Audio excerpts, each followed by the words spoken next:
Lanjut. Pembahasan selanjutnya mengenai grid dan flexbox. Sudah kita bahas juga di sebelumnya, materi sebelumnya. Grid dan flexbox ini adalah fitur CSS yang kuat untuk menyusun tata letak secara responsif. Mereka memungkinkan kita untuk membuat struktur tata letak yang kompleks dan fleksibel. Nah, kalian juga harus bisa bedain nih, kapan kalian harus menggunakan grid dan kapan harus menggunakan flexbox. Seperti itu. Karena keduanya ini memiliki kriterianya sendiri ya, yang tepat untuk digunakan kapan dan di mana. Gitu. Contoh sederhananya bisa dilihat, ini displaynya flex ya, flex, justify, content, between, space between.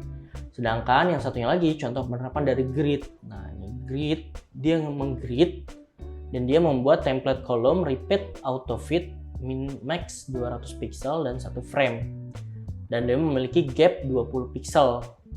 Jadi kalau pakai grid ini enaknya kalau misalkan kita mau ngasih space gitu, kita langsung berikan kelas grid gap gitu. Sedangkan kalau misalkan dari si flex ini mungkin kita harus ngatur sendiri nih, atau enggak kita menggunakan, kalau misalkan kita menggunakan space between itu kan misalnya ada 3 ya, dia akan diantaranya gitu. Jadi ketika kita mau ngatur nih space-nya berapa, kita harus menambahkan nih mungkin margin right atau berapa, seperti itu. Nah, kalian juga harus tahu nih kapan harus menggunakan grid, kapan harus menggunakan flex. Seperti itu. Nah, unit bersifat relatif. Kita bahas apa ini. Jadi penggunaan unit bersifat relatif ini seperti presentase atau IM memungkinkan elemen-elemen tata letak untuk menyesuaikan ukuran mereka relatif terhadap elemen induknya. Kita lihat contohnya. Oh, ini ada kelas container. Jadi width-nya 90%. Sini menggunakan persen. Mungkin tadi kita lihat ya, yang tadi itu menggunakan misal width-nya 100 pixel. Kadang kita menggunakan pixel kan, kita menggunakan pixel. Nah, ini 90%. Jadi width 90% ini lebar kontainer 90% dari lebar layar. Misal layar 100%, berarti 90%-nya segini. Seperti itu ya. Font size 1,2 em. Jadi ukuran font 1,2 kali ukuran font induknya. Kalian paham ya kalau untuk font size dan sebagainya, karena sudah kita bahas juga di pertemuan sebelumnya. Kemudian menambahkan fitur interaktif seperti formulir dan animasi. Nah, ini sudah masuk ke yang lebih sulit lagi nih, yang membutuhkan kreativitas. Definisi formulir. Nah, formulir ini adalah sebuah konstruksi dalam bahasa markup HTML yang digunakan untuk mengumpulkan informasi dari pengguna melalui halaman web. Ini adalah cara standar untuk meminta, mengumpulkan, dan mengirim data dari pengguna ke server atau ke skrip pengolahan data lainnya. Nah, kita juga sudah bahas formulir kemarin, di pertemuan kemarin sebelumnya. Di formulir ini juga kita sudah membahas kemarin validation ya, validation.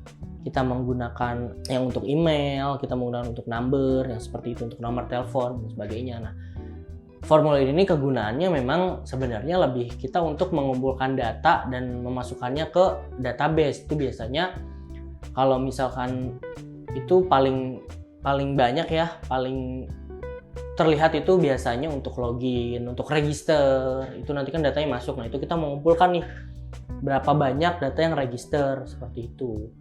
Biasanya juga untuk form masukan gitu, formulir masukan dan sebagainya macam gitu. Nah, kemudian animasi.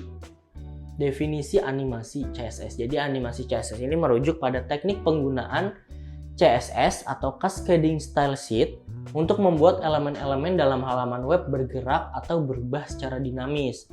Nah, itu bisa juga tuh, selain animasinya kita menggunakan JavaScript, kita juga bisa menggunakan animasi di CSS ini. Banyak style juga yang digunakan untuk animasi. Gitu. Tujuan pembuatan halaman web interaktif ini, yang pertama, interaktivitas pengguna. Sudah jelas ya, tujuannya memang untuk interaktivitas pengguna dan membuat pengguna itu tertarik. Yang kedua, pengalaman pengguna lebih menarik. Nah, jadi website yang interaktif tentunya bakal lebih menarik juga, karena tidak monoton, tidak gitu-gitu aja. Nah, yang ketiga, validasi dan pengolahan data. Nah, validasi ini tadi adanya di formulir dan sebagai macam ya. Nanti ada banyak jenis-jenis validasi. Yang keempat ini meningkatkan keterlibatan pengguna. Jadi ya memang kalau misalkan halaman interaktif itu ya ada interaktif pengguna kepada halaman webnya seperti itu.